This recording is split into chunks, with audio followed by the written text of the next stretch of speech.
Today's guest is Andrew Solis, CEO and founder of Cut Above Zero Proof Spirits. I mean, we're talking gin, agave, blanco, mezcal, and whiskey. Now, many of you don't have to think far about the time that you have come across a special occasion with friends or an outing, and someone isn't drinking, or someone is trying to stop drinking, or just in general, you don't feel like drinking. And let's not forget dry January, right? All of these topics and these cultural significant social moments really impact our lives, our morale, you name it. Sometimes, often, our very health. Well, Andrew understands that. And as you'll hear in this conversation, the origin story provides an even more personal and profound reason for why he went a cut above most entrepreneurs to look at an industry he didn't know anything about, to develop a product that isn't necessarily trying to remove alcohol from people's lives, but to be a complementary option, one that's inclusive, and one that will give people the opportunity to continue to do what humans should do, which is socialize without friction. And so whether you want to listen to the story just to hear another great conversation, as we always have on this show, or to learn more about how you can support the growth and development of a product that I truly believe can change a lot of people's lives, this is the episode for you. Without further ado, Andrew Solis. Andrew, man, I'm so glad to have you here. And you know, what's most interesting about this is I myself and I live in LA now, but in the past lived in New York and found that I had no social life because I did not want to drink. So we'll get into all of that in particular. But first of all, man, I hope you're doing good today. How are you feeling today? I am doing good. I'm doing really good. We are in the middle of a busy month. Dry January for non-alc is good. So I hope to be busy all of this month. Yeah, no, it's funny you say that. There are a lot of people who were bringing it up no matter where I went. Dry January, which is exactly the kind of market that you're in and creating. Now, if it's all right, at what point did you find, like, are you yourself not only the creator of a non-alcoholic beverage in particular, but also you yourself not a drinker? I do consume alcohol, and it's actually part of why I started the brand. So to kind of just go back into it, as a long way to answer your question. So about 4 years ago, I was at a point in my life where I wanted to drink a little bit less, not necessarily stop altogether, and it felt like that was going to be really hard to do. I have to say, alcohol has been part of my life before it legally should have been part of my life for better and worse times. And about that same time, my oldest, my son, was asking more questions about what I did professionally at the dinner table, and I noticed that would dodge, I redirect, and reflecting back, there was just a lack of that sense of fulfillment, right, from what I spent a lot of my hours of the day doing. And I just had this thought, I needed to set a better example, right, for my kids. Like, what does it look like to try to make the world a better place, to try to take a risk on yourself, and make sure I was transparent as I went through that process. So, but I wanted to drink a little bit less, wanted to be a better example for my children. And what I say lit the fuse was waking up one Saturday morning with a hangover that I'm fully responsible for. We're celebrating a friend's milestone birthday. And I just had this thought, like, how cool would it have been last night to have enjoyed the same cocktail that everyone else has in their hand, that took care and craft, had a nice garnish and a cool name, but be in control of the actual amount of alcohol inside of it. And order drinks like we do, order in rounds, right? You get one, I get one. So be able to stay out and enjoy that occasion. Prior to non-alc spirits, right? Whatever the strength of the cocktail that was slid across the bar top to you, that's the strength you're drinking it at. And so Cut Above was really created to bring that option. I don't necessarily know that I believe it's true, but what I like to say is my phone was listening as I was having these early conversations, because I got an ad for a non-alcoholic whiskey all of a sudden, right? So I ordered this non-alcoholic whiskey to my house. I tried it, and it really didn't sort of live up to the brand promise. There were some things that I think were good and some things that I think weren't good. And so I just kept trying these different things that are on the market, and none of them really delivered the kind of cocktail that I would want to consume. And none of the brands really spoke to me as someone who was more what we kind of call now a moderator.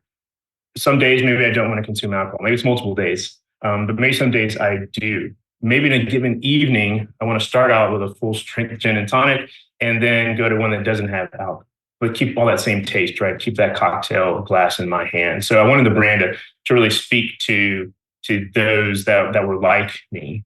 And so I like to say we respect everyone's choice. Everyone's welcome at my table. Everyone's welcome at Cut Above's, virtual bar. And it's all about us being together and really kind of normalizing the fact that, someone may not be drinking one evening. What are they drinking for or not? Right. Yeah, and I mean, first of all, I can only imagine that moment when you were sitting there and you started to notice yourself, trying to, because it's your kid and it's not that time yet. And even if we grew up one way, it's not going to be repeated. And that's especially, I mean, I don't know about you in particular. I'm going to assume possibly to some degree this may be true for you, but like I come from a family, right, where like drinking was the norm, heavy, right? Some people to this day ended up with like liver cirrhosis, and it's no mystery that a lot of these drinks that create that kind of situation also come from South America, right? And so there's that whole thing as well. And it hurts to see some family end up like that. And so then you combine that with the idea of like, well, do as I say, not as I do, starts to become a factor that you start to see as you're saying whatever you're saying to your child. I can imagine what that was like. I can put myself there.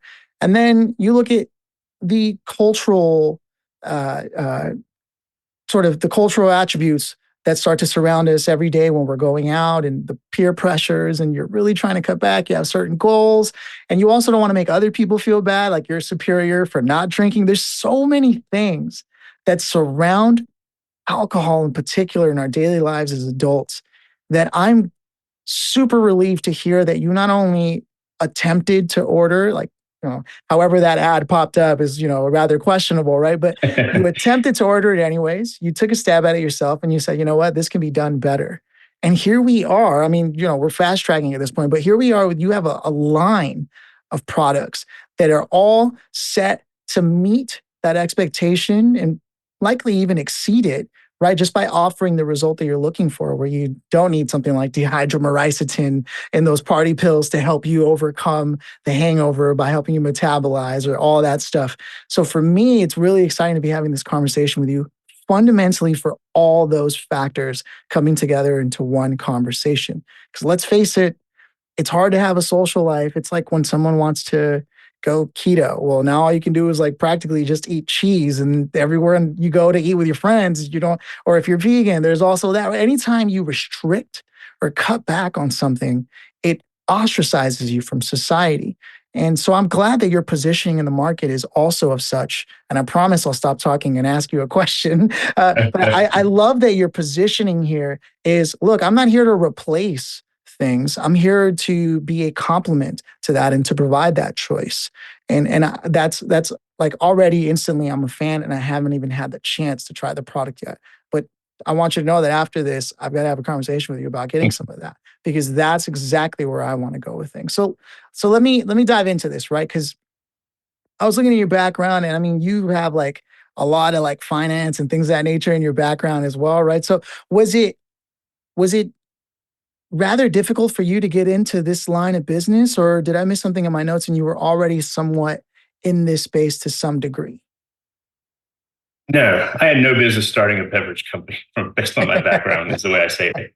But the one thing I did have, right, is years of professional experience and the rigor, right, it took to get to where I was at with my company before I left and did Cut Above full time.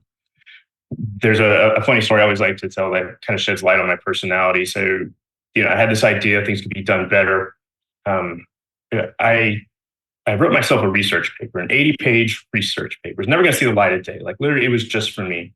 But I really was curious and wanted to understand, like, how does the beverage industry work, from producing to marketing to distributing to advertising? Everything, all these giant pieces that exist in the ecosystem. I just needed to make sure I had an understanding that there was a business opportunity there, that there was an opportunity to have the brand bring a message that necessarily wasn't in the market at the time. And that even though the background, right, wasn't in beverage, that curiosity has been a natural trait wanting to know a lot about things, wanting to get into the weeds, and yeah, it still served me well, right? Daily, as I learn new things, new partnerships, all that kind of stuff. Yeah. See, so like you said, that reveals a lot about your personality. It sounds like you often have to outline anything that crosses your mind because you got to get it off your chest. You got to get it off your mind so that you could actually have some sanity and focus on what you were doing. So then where's that bridge? So you have that moment, you have that pivotal moment, you write this paper. What gives you the courage to act? Is it just that you saw there was a business opportunity there, or were you just committed to this idea of realizing this opportunity? I was committed to realizing it. Being the better example for my kids is a really just strong motivator. I make for most people, right? Doing things for their family is a really just strong inner motivator. So that was there, right, as the base. Having a very supportive and loving spouse, right? So if we're going to take this risk, like we are taking this risk, and making sure we understand it. And she sat me down. These are expectations. This isn't a pet project. Do it for a year and then find something else you want to do. Like um, believing in the message, seeing the thoughts. There were days where I would just sit there, kind of stare, and I'm thinking about the brand and the message and what kind of spirit do I want to make and how would I even go about making it. And so she saw I was putting a lot of thought into it. So the bridge from, hey, this could be a business, to right starting the execute, starting to build these formulas was made easy by those motivators. And then very early on, bringing some subject matter experts. I didn't want to develop something that tasted really good to Andrew, but not good to anybody else. So we brought in some veterans from the spirits industry. It's really important to me that Cut Above isn't just a brand you bring it into your house. Like I want to be when you go to the bar or the restaurant, wherever you choose to imbibe. So we've always placed an importance on our bar and restaurant partners, making sure, right, the bottle has the right weight to it. It fits in the wells where it needs to fit. They can use it as utility the way they would work with traditional spirits. So having this right research done, I think there's a business here. Having a supportive right household behind me, being able to do it. My background and just right personality traits about the diligence that I like to do, and then bringing on that expertise at the beginning. I think all those things together were necessary for us to get off the ground.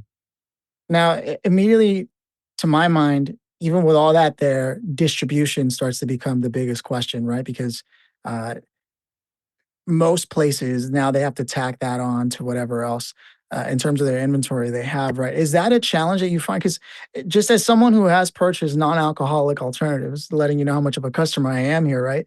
Uh, some of them have so many supplements that it gives me a headache. It's supposed to give you this float, if you will. You may even be able to know what I'm talking about.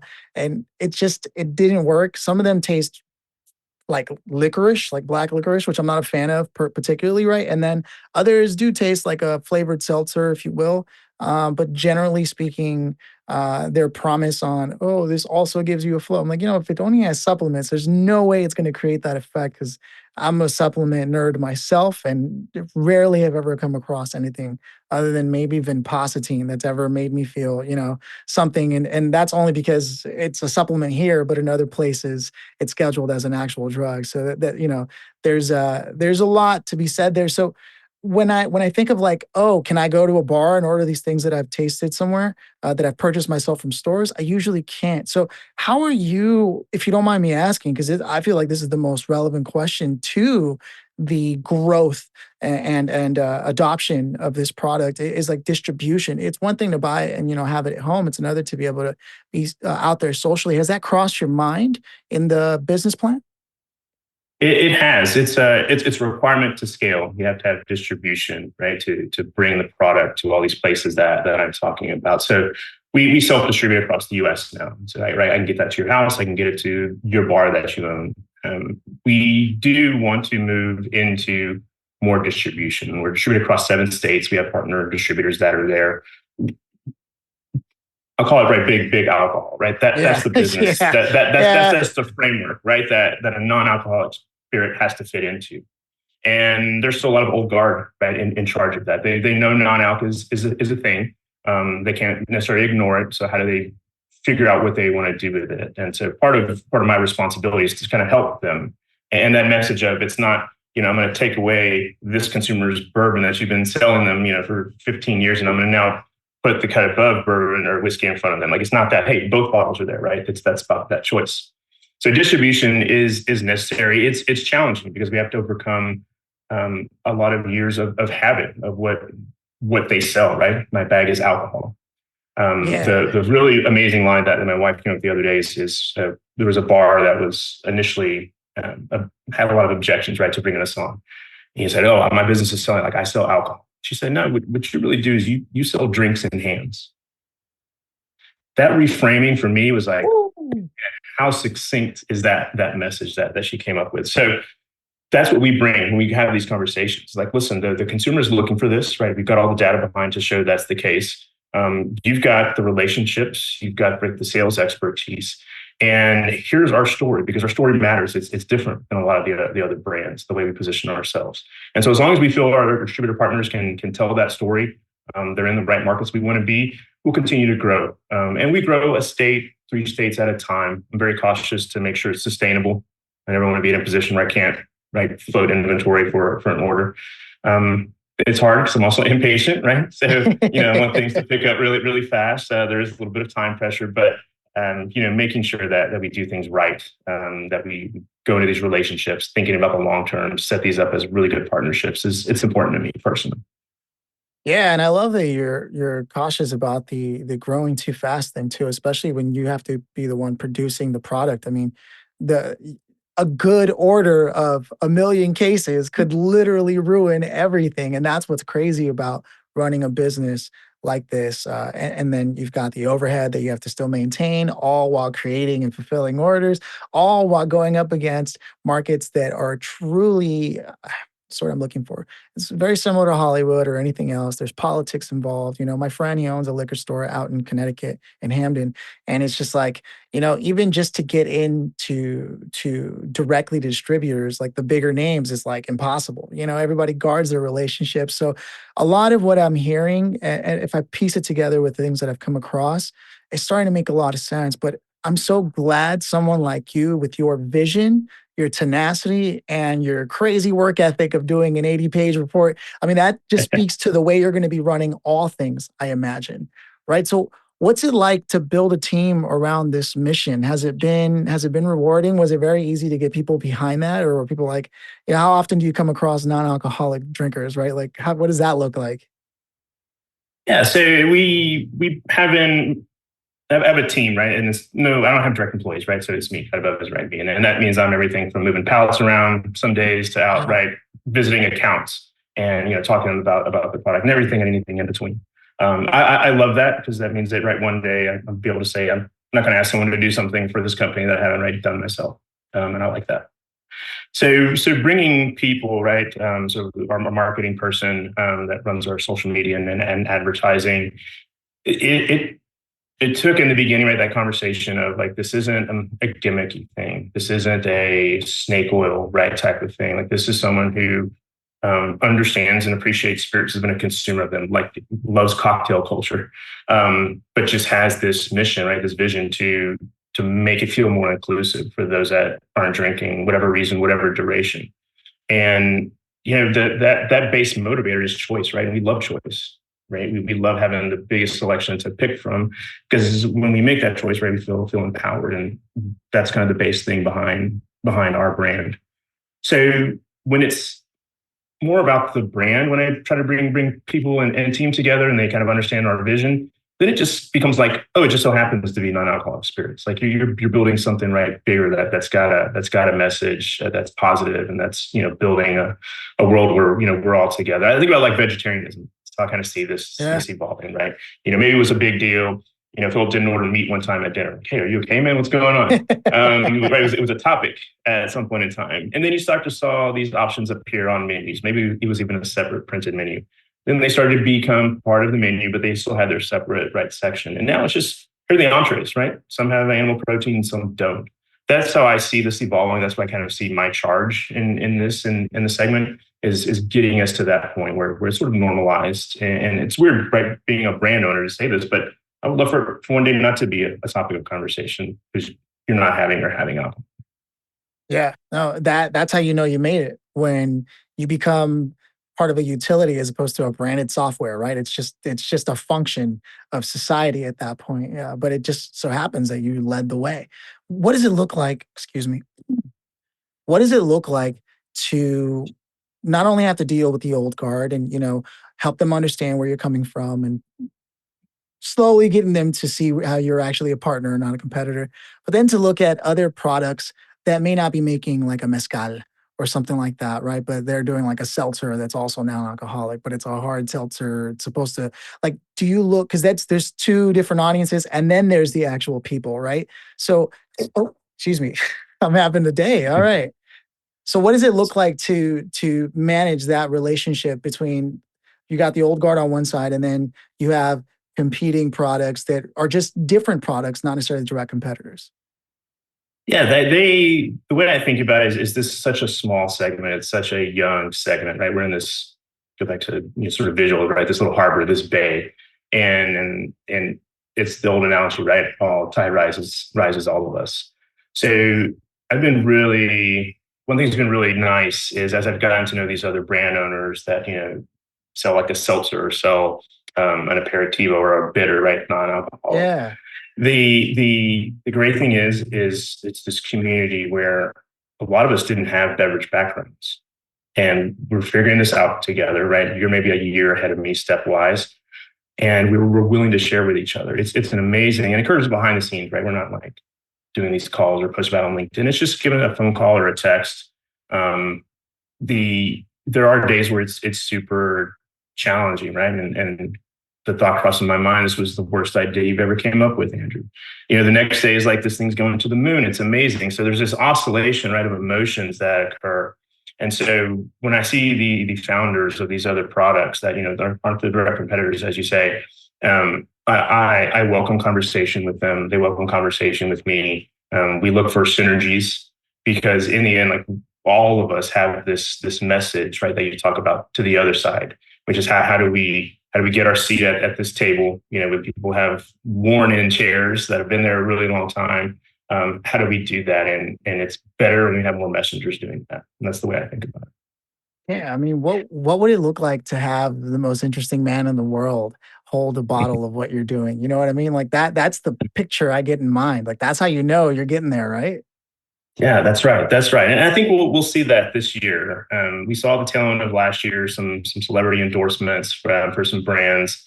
I think in just entertainment and music, there's a lot of artists that are sober or going sober.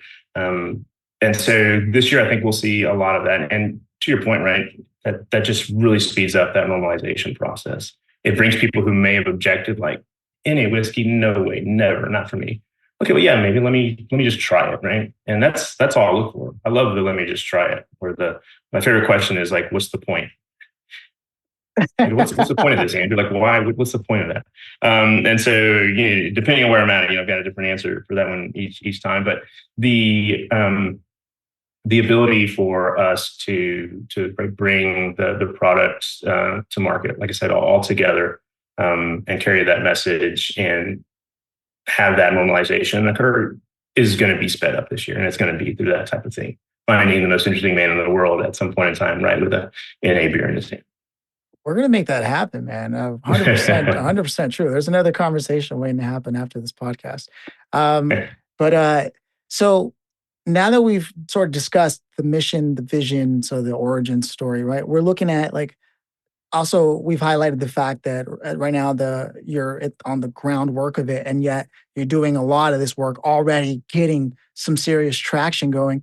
What is the process like? Is it just the idea of like pulling it before it develops alcohol or something? Because I'm not going to pretend that I know anything about brewing or distilling or making beverages. I know even less than the person who knows less, right? So for me, I'd like to just walk me through this because it's no secret, that entrepreneurs love to get down. They're always at business meetings. They're drinking, you name it, especially in a place like New York, forget about it, right? That would be the mother lode if we could hit that as a demographic, right? So what does this process look like when you're doing it? And how is it different from when you started to where you are now? In terms of the process of making Yeah, the yeah, beverage, you yeah. mean? Yeah, yeah. So, no, great question, and a frequent question we get. And so, I would say the hard work went into the development, and so the making it now is the easy part. So, the development of it, we spent almost 2 years Wow. trying thousands of flavor combinations. Like I like to say, okay, you want to create a gin that brings everything about a gin, right? Just no alcohol. So you've got this like board of all these dials of all these flavors on there. And you turn one up a little bit and then maybe put one down and then you test it. Then you bring in a whole nother knob, you bring another flavor in and then you test it. So it's this combination of all these natural things. Cut above uses things that are found in the earth. It's a root, it's a bark, it's a flower, it's a leaf, it's a grass, something like that. So we had to just find that right combination, right, of those natural flavors to get the taste right. That's just the taste. Then you got to look, okay, what's the smell of it, right? So when you open a bottle, that's part of it, part of the experience, that olfactory component. So maybe we got the smell right, but then the taste was thrown off. So, we go back, we get that right. And then it has to work in a cocktail. So we'd make a bunch of cocktails with it. We'd make it, with other non-alc spirits. We'd make it with traditional spirits. We'd make shaken cocktails, frozen. We'd stir. We'd let the ice melt. We did all these things to just make sure that I had, right, this confidence that when the product went to market, I knew how it was going to work in a cocktail, which is how they're designed to be enjoyed. So all of that work, it was grueling. When it comes time to manufacture and to make Cut Above, it makes it a lot easier in that we don't add alcohol into the process. So we don't distill, we don't barrel age, we don't do anything like that. We have a proprietary process where we take all those natural flavors, we combine them with some other ingredients that a master blender puts together literally in what looks like a giant blender. And then we add some highly filtered neutral pH water to it, and we bottle it usually that same day or the day after. So it's a very straightforward process now at the end, but that's due to all the work we put in up front. And then you throw into that mix the amount of work it takes to, like, whenever you're creating anything consumable, right? You're talking about the FDA approvals and, did you look at packers? And it's just, so all that took place under 2 years in conjunction with each other, or was it then after the development, then you had to go and deal with all the paperwork and rigmarole? It was all together. It was all together. I don't know what in Oh, my right mind man. made me want to develop four things at the same time. Right? Had I known. So figuring out that, right, and finalizing the brand, the packaging, the box, right, the messaging, I mean, anything, right, that your listeners know it takes to get a company off the ground. All of that, right, was occurring at the same time, so that we October of 2022 was our initial first month of sales. Wow. That when we hit that we were positioned. It's always been really important to me that we are positioned in a way that gives us a sense of authority, right? Because we have this message to carry about. And so if we had anything that looked like, okay, this is kind of, a product that I don't quite trust because maybe the brand isn't as polished, right, as it should be. I just wanted to kind of lower that barrier as much as I could. So, we came out of the gate with highly polished product and content and knew our messaging down and then rehearsed it. And then it's just, right, it's the matter of time, right? Taking that message out, refining it time and time again, knowing our audience. But all that had to occur at the same time for us to really announce ourselves, right, in the market and say, like, we belong here. We've set something up different than what's out there. This is why, hey, come taste, let's make a cocktail again. I mean, coming out with 4 products at once, that's how you get authority, period. You know what I mean? It's not just a one-hit wonder. You came out with a full album and it's ready to be heard, right? So we're seeing that you've launched in October of 2022. Amazing in terms of sales, right? What was it like out of the gate? Were you surprised to see the level of adoption that did take place? I was surprised to see a level of adoption that did not take place. And so I'm honest about that because I think it's an important, right, message. And it was a mental mistake that I think I made. And it was really an underappreciation for the value of salespeople. So I thought we've got this nice, right, polished brand, all the things you just heard me talk about, right, all the thought and creativity that went into it to make sure it was right. And I think I placed a little bit of weight of like, that's going to generate a sale.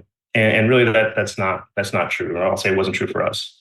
Being in front of the customer, talking about having those relationships, making sure we had, right, someone who could help me with sales. Right, I was never in a sales position, professionally. So how does that look? How does it look for Andrew to be the face of a brand? I didn't know what necessarily that meant up front. So out of the gate, it was a slow tick. It was a slow tick, and it's that challenge, which is right. Stay the course. Stay the course. This is a long thing to build up.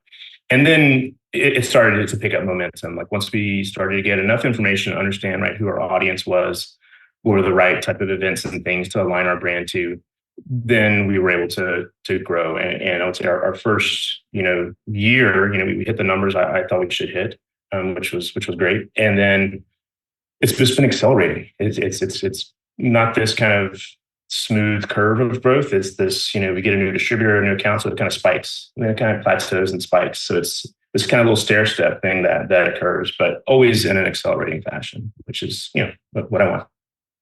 I mean, look, the trend is definitely there. I think just a week ago I was invited to a hangout. I don't usually go out, and everyone there was drinking, like hard seltzers so that I don't throw any brands into the bus here. But I was like, this used to be like what people did for keggers and out like beer predominantly or hard liquor, and everyone was drinking hard seltzers. And then all they had as a non-alcoholic alternative was soda water and as alternative. And I was like, wow. There's definitely a change in sentiment, even in general, as a broad trend of the way people feel about like drinking on a regular basis, especially when they know that it's Sunday and the next day is going to be Monday or something like that. There's more of an awareness. There's a maturity in the market that I think does have an opening, and it excites me to hear where your head is at and what you've been able to overcome so far, and even the respect for sales. Right? It's not a mystery, and it's not unheard of that a app developer or some kind of software developer will do everything they can, add features, this and that. If I build it, it will come. And then they're like, why is nobody downloading my app? Right? It's like, well, there's a whole marketing and sales process that actually does that. But like Seth Godin says, right, there is good marketing will only help a bad product fail faster, right? When I heard that, I was like, wait a minute. So when I hear your story, you took care of the hardest part, which is actually having a good product, right? Everything else from here is, like you said, time. And there's a maturity to the process as it goes along. You're building your name. When I hear your story, I hear someone, and I've interviewed enough people to know this, I hear the true entrepreneur. I hear it, the dedication, the sacrifice, the refining of what you're trying to offer, taking the time to understand the market, right? Their needs, their wants, and how to even give them what they don't even know they want. All those things coming together and in more than one flavor on top of that. Like when I hear all that, and then you willing to undergo all the stress, the doubt that makes most people quit, and you being able to overcome that, all while it being served with this sense of purpose and mission, with a origin story that should be able to touch any parent's heart, right? I mean, this is literally, not that they should, but this is literally something that likely someone who isn't 21 or over could possibly even drink just to be a part of the experience, right? I'm not saying that's the thing, but that could be. So yeah, go ahead. No, I was just gonna say, so like in a perfect world, if if everyone you loved was at a bar for a celebration for you, and you had the chance to have your product there, what would the world look like around you, knowing that it's your product that's a part of this bar and this occasion on that day? So on that day, in this bar, right, friends and family, product there. It looks inclusive. It looks celebratory. There are those there that don't necessarily understand what it's like to be an entrepreneur. There are those there that really understand that. And the message, I think, is the important thing is, right, is our time together, right? And so we're all here.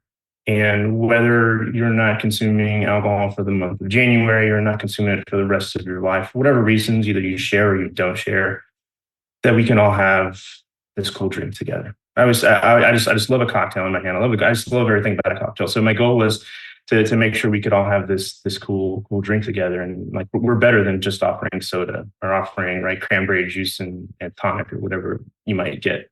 We're better than that. We deserve better than that. And so that's what Cut Above is there for. And then hey, let's stop talking about it and start talking about something else, right? Yeah. Yes, yes, and yes.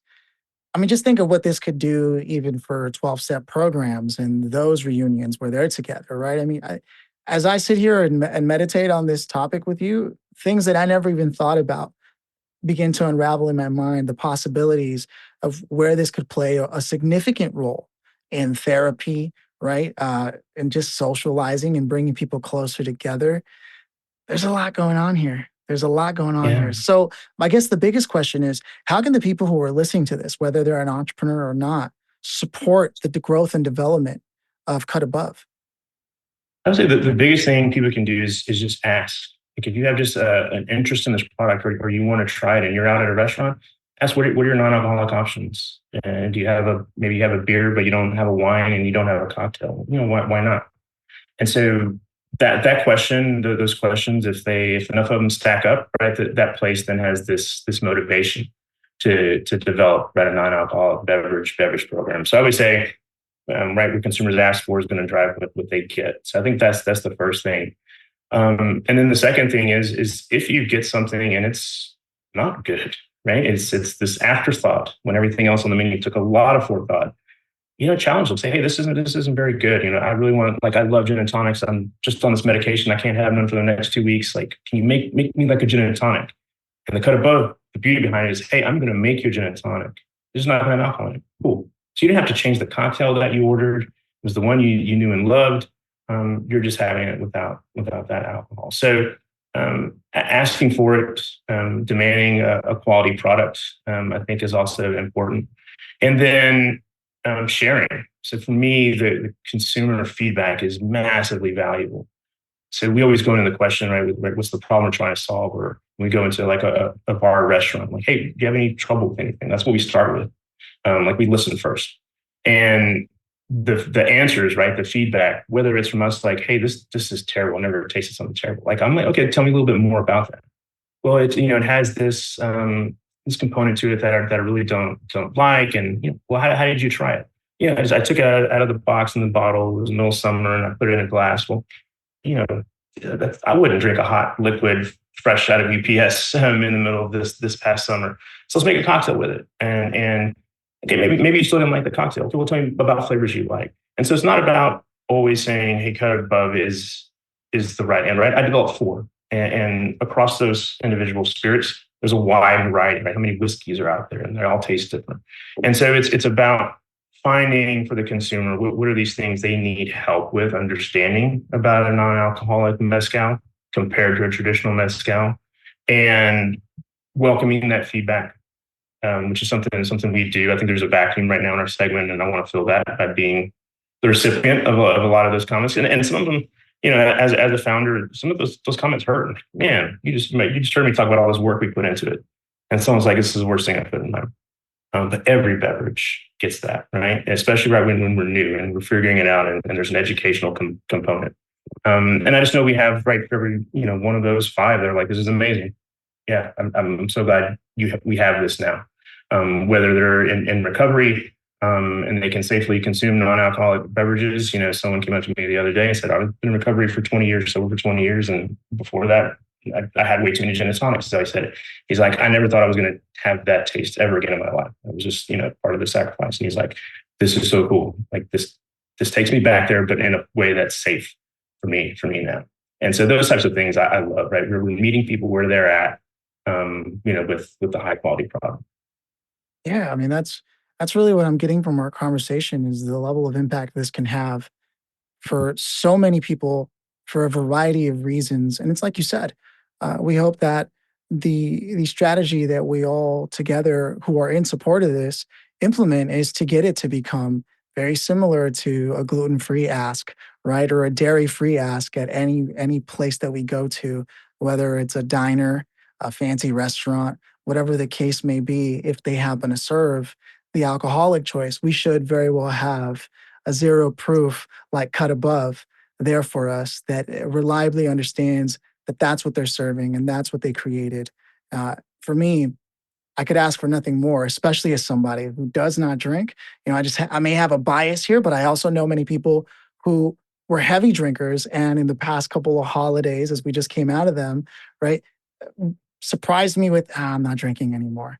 And of course, some people make a big deal out of it. I said, okay, cool, and just kept on pushing. We changed the conversation. It would have been nice to have been like, well, look what I got for you. You know what I mean? And just pushing that forward. And for me, that's what excites me the most, is about normalizing that, but also giving people options. Because That's don't we all right. know? And yeah, you're exactly right. Given those options, and I would say for this to be this for our segment to be the size, I think it really can and should be. Like, we have to appeal to more than just the person who's already made that decision to not consume alcohol, right? Yeah. So I spend a lot of time, right, at feedback, asking for, particularly for people who consume alcohol, whether they're still doing it or they're newly stopped. Right, that's who I am. I'm still a consumer of alcohol.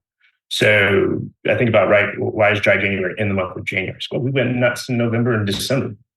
So what would it look like if we didn't have to go nuts in November and December? If we had that ability as consumers of alcohol throughout the course of the year to just be in control. And it was so important, right? The cut part of our name, we have what we call a cut cocktail. We own the trademark for it. And when I'm making dinner, I would usually have a gin and tonic. Now I still have my traditional gin of choice that I put in there, but I put half as much and I bring in cut above for that other half. So the cocktail stays balanced, right? There's no less volume or anything like that. And I don't miss that other ounce. I'm consuming 1 ounce less of alcohol. And we find when we bring it that way, we're able to say to somebody, okay, there may be components that you really like from again, not take a bottle, take cut above, right, and pull something from you. Hey, keep what you like, right? And if you want something that's a lower strength, lower ABV, here's the way to do it, cut above. And we're actually designed for that, because to me, that gives us broad appeal. It gives us messaging that isn't ever anti-alcohol. So we always lead with, hey, it's your choice. There's this wide spectrum where people are at in the relationship with alcohol. It changes over time, and cut above, right, fits, across that spectrum. I mean, I can't wait till one day we have a karaoke bar or something that has just, it can either be all of it, which would be super novel in its own right, where it's only, zero proof beverages, but it likely the better reality to be inclusive, because that's part of your mission, would be to have a bar that has all that and people can sing Sure. Bohemian Rhapsody, whether they're sloshed or not. So with that said, I'm curious, are you going to be staying bootstrapped, or are you accepting invitations to potentially have investors involved? What does that look like? Yeah, we are. We just started a round. Some the names vary. Let's call it seedish, right? Between pre-seed and seed. It's really built to help us operate at scale. So yeah, so we are in the middle of a round. Welcome, right, partners who right, can bring something to the table right beyond the cash, which is absolutely valuable and needed. But experience in the industry can help us scale, understand the vision, understand brand building. We need that to be able to operate at scale. It's part of our growth. We were able to bootstrap and do, right, friends and family, the kind of typical things up until now. Right on. And where would people connect with you in relation to that, and just in relation to connecting with the brand as well? Yeah, absolutely. I said, the best way, if you go to our website, there's like a quick email form, and you can just, submit that out there. My email address, right, is Andrew@drinkcutabove. Let me just go ahead and say it, right? Don't go to the web. Andrew@drinkcutabove.com. Let's make it easy. I welcome just conversations, learn more about, more someone who's interested in investment, for sure. Right on. And they could just go to drinkcutabove.com to look for You anything can go else. there. You can learn about our story a little bit more, and then they send me an email. I'm always happy to talk with anyone about what I'm doing here.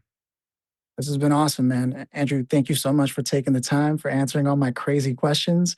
And I actually look forward to hopefully one day sharing a toast with one of your own very own made drinks. Thanks, Philip. I appreciate it. Thanks for all you do. Value what you bring to us founders. A lot of relatable stories I've heard on your show. So thanks for what you do as well. It was a pleasure.